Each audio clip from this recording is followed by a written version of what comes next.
क्या आप जानते हैं कि आईएएस यानी इंडियन एडमिनिस्ट्रेटिव सर्विस ऑफिसर्स के क्या पावर्स होते हैं, उनका प्रमोशन कैसे होता है और उनकी लाइफस्टाइल कैसे होती है। जब आपने आईएएस ऑफिसर बनने का अपना लक्ष्य बना ही लिया है तो आज हम आपको उसके लिए थोड़े और मोटिवेट करने की कोशिश करेंगे, क्योंकि आज हम आपको आईएएस ऑफिसर से जुड़ी कुछ अनजान फैक्ट्स और ट्रिवियाज के बारे में बताने जा रहे हैं। नमस्कार, स्वागत है आपका प्रभात एग्जाम के यूट्यूब चैनल पर। ये एक ऐसा प्लेटफॉर्म है जहां आपको मिलती हैं सभी कंपेटिटिव एग्जाम से जुड़ी महत्वपूर्ण जानकारियां जो आपको किसी भी एग्जाम में सफल होने में काफी मदद कर सकती हैं। मेरा नाम है ऐश्वर्या। अगर आप हमारे यूट्यूब चैनल पर पहली बार आए हैं तो आप हमें लाइक और सब्सक्राइब जरूर कर लें और हमारे लेटेस्ट वीडियोस और अपडेट सबसे पहले आप तक पहुंचे इसके लिए बेल आइकॉन को भी प्रेस करना ना भूलें। तो आइए शुरुआत करते हैं आज के वीडियो की, जो है आईएएस ऑफिसर्स के बारे में कुछ अनजान तथ्य। तो भारत में आईएएस ऑफिसर्स की नियुक्ति ईस्ट इंडिया कंपनी के भारत आने के साथ ही शुरू हो गई थी। तो पहले इसके लिए किसी प्रकार का मेरिट बेस्ड एंट्री सिस्टम नहीं था। इसका मतलब ये हुआ कि आईएएस ऑफिसर बनने के लिए किसी एग्जाम की कोई जरूरत नहीं थी, कोई परंपरा नहीं थी।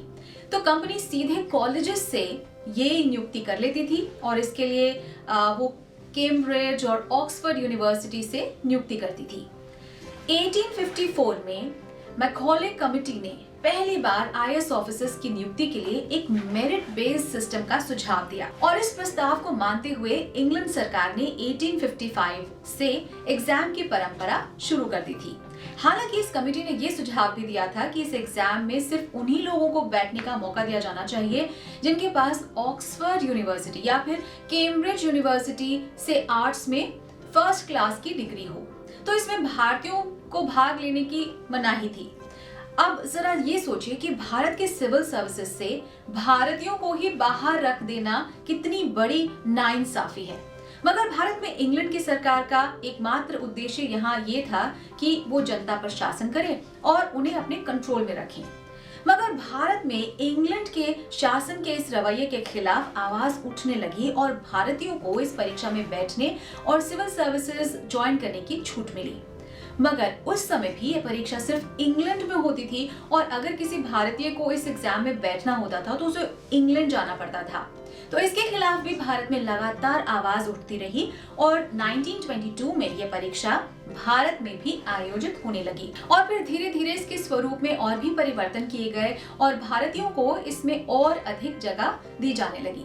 तो दोस्तों, भारत के सिविल सर्विसेज को इंग्लैंड के लोग कितना सीरियसली लेते थे इसका अंदाजा आप इसी बात से लगा सकते हैं कि 1939 में कोई भी इस सर्विस को ज्वाइन करने के लिए यूरोपियन भारत आने को तैयार ही नहीं था। 15 अगस्त 1947 को भारत की आजादी के बाद संविधान निर्माण सभा ने 1935 के भारत सरकार अधिनियम से प्रेरणा लेते हुए इस सेवा को बरकरार रखने का फैसला किया और 1950 में यूपीएससी यानी कि संघ लोक सेवा आयोग की स्थापना की गई और इसे भारत में ऑल इंडिया सर्विसेज में अपॉइंटमेंट्स करने की जिम्मेदारी सौंप दी गई।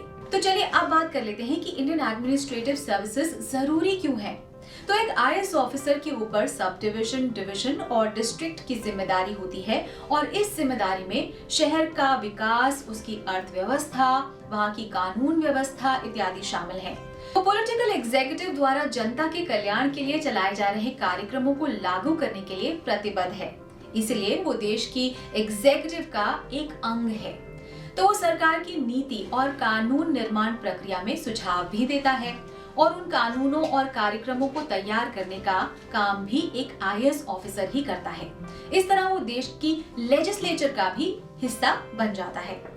इन सब के अतिरिक्त एक डिस्ट्रिक्ट मैजिस्ट्रेट के पास मैजिस्ट्रियल पावर्स भी होते हैं और वो दीवानी मामलों में भी अपनी कोर्ट लगा सकता है।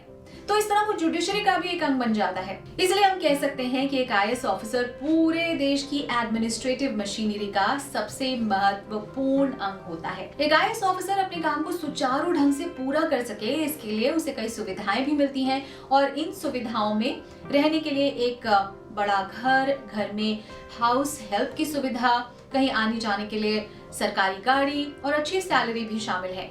तो आशा है कि इन फैक्ट्स को जानने के बाद आपके मन में एक आईएएस ऑफिसर बनने की ललक और तेज हो गई होगी। तो दोस्तों, अगर आपको हमारा ये वीडियो पसंद आया हो तो आप अपने दोस्तों के साथ भी इसे जरूर शेयर करें प्लीज।